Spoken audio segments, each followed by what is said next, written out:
নমস্কাৰ অসমবাসী ৰাইজ, আমি এতিয়া উপস্থিত হৈছোঁ জালুগুটি মুনিয়ালিদাৰ ঘৰত। তেওঁ মূৰটো চাওক, বিশাল হৈ আছে। তেওঁ বৰ্তমান লৈ আছে মূৰটো প্ৰথম ক'ত যাব দাদা?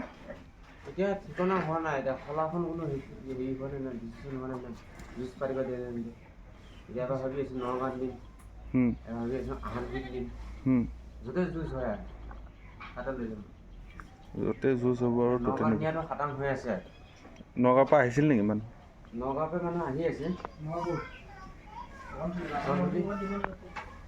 ৰণথলী বাবাৰ লগত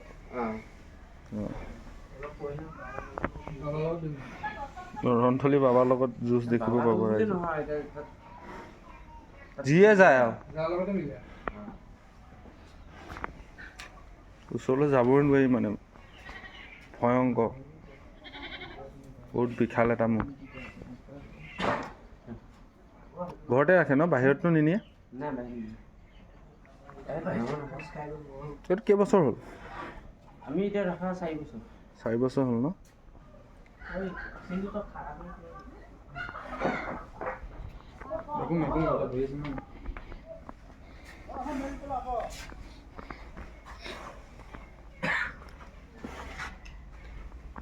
দেখিছেনে কেনেকৈ চাইছে?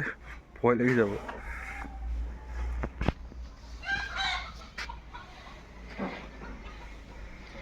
মহৰ যুঁজ হওক নহওক যুঁজাবই খাটাং, নহ'লে গোৱালে হ'লেও যুঁজাবই।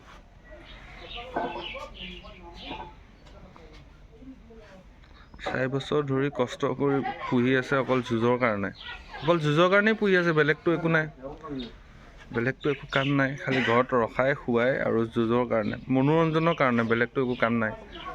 তাৰ দ্বাৰা একো কামো নকৰে। দল ঘাঁহ গাড়ী চিষ্টেমত আনি ৰাখি থৈছে।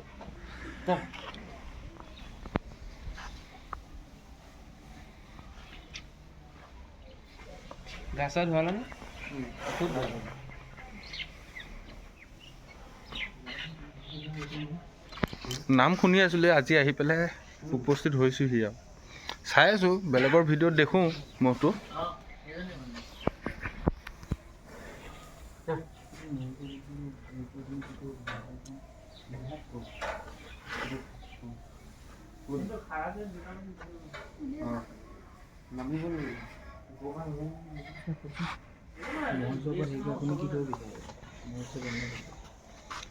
ম'হ যুঁজ বন্ধ হোৱাৰ ওপৰত কিবা ক'ব নেকি আপুনি? নে ম'হ যুঁজখন পাতিব লাগিছিল আৰু? আকৌ কালি শুনিছোঁ ৰায় দিলে বুলি শুনিছোঁ ম'হ যুঁজত। কালি 30 তাৰিখ আছিল নহয়।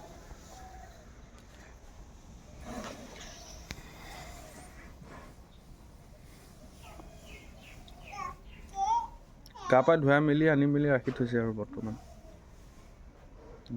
য'তে যুঁজ নহয় যুঁজাবই আৰু।